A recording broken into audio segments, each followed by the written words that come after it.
Jirtu kabajamtoota hordoftoota fayya baga jiraattan kun daraaraadha.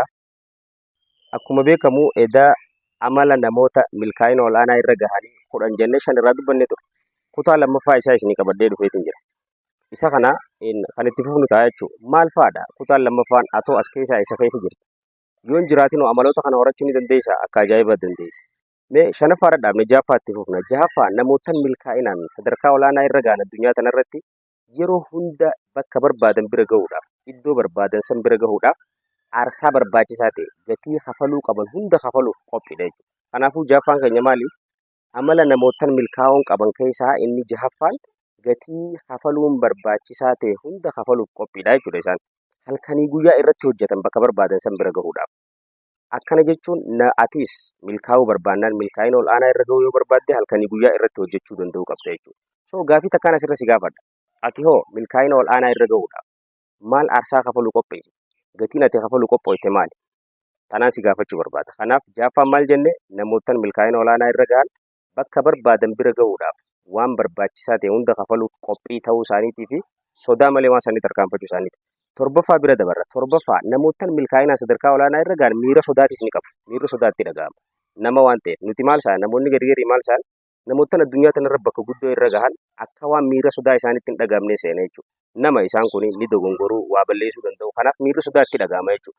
Garuu garaagarummaan namootaan milkaa'ina irra gahanii fi milkaa'ina irra gahuu dadhabanii yoo jiraate akkamiin akka miira sodaa san cabsanii hojiitti hiikanidha jechuudha.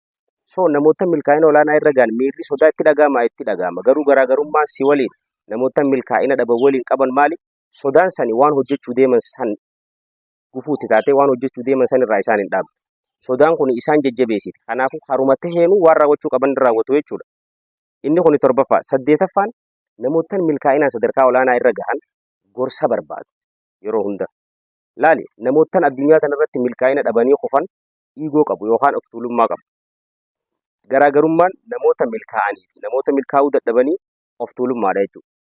Hanga fedhan dandeettii qabaatan, hanga fedhan beekumsa qabaatan, hanga fedhan maallaqa qabaatan gorsa barbaadu. Namootaan isaan gorsu barbaadu. Siigaltee kana jechuun kufaatii sodaatan jechuu miti. Galma ga'iinsi kufaatii keessatti argamaa waan amananiif.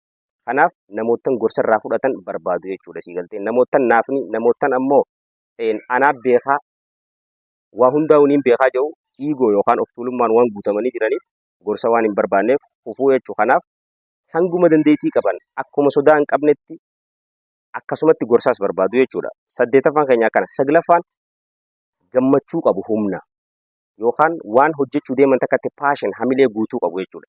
So waan hojjechuu deeman yookaan waan ta'uu deeman takka galmaan gahuudhaaf yookaan waan san raawwachuudhaaf yookaan waan godhuu deeman san irratti yeroo hunda gammachuu fi hamilee guutuudhaan humna guutuudhaan waan san raawwatu. Namootaan galii guddaa addunyaa kanarra qaban oomisha guddaa yookaan haalaan oomishtummaa guddaa fidan akkasumatti humna guddaa qabu jechuudha. So waan hojjechuu deeman keessatti masluufummaa, hifannaa, boruun godhaa, maarreen godhaan qaban waan godhuu deeman san fedhii guutuu fi gammachuu fi hamilee cimaadhaan itti tarkaanfatan. Gaafa hamilee fi fedhiidhaan waan hojjechuu deemtu takka humna guutuudhaan itti tarkaanfatte you will successful bakka feetu san geessaa jechuudha. Kurnaffaan ifii kan dhumaa qophii teenya taarraa kanarra kan dhumaa yeroo hunda if fooyyeessuuf qophiidha isaan kun. Naa gahe bakka san gahe bakka kanarra gahe jedhanii dhaabbatan. Fooyya'uuf jechuudha. So amma lafaa ka'eetti muummicha ministeeraa haa ta'u takka abbaa qabeenyaa haa ta'u takka waan tokko bakka gahuu fadhuu takka yeroo gahe ammas if fooyyeessa sanii olitti. If fooyyeessa guyyarraa if fooyyeessu waan haarawaa baru jechuudha guyyarraa. Namoota haarawaa wajjin wal baru. Neetwoorkii haarawaa uummatu. Siigaltee iddoo amma jinarraa iddoo biraarratti if fooyyeessuu irratti carraaquu jechuudha. Har'aaf 5 kutaa lammaffaa qabadhee kan isinii dhiyaate hanganuma qophii itti aantuun hanga walitti deebinu. Peace.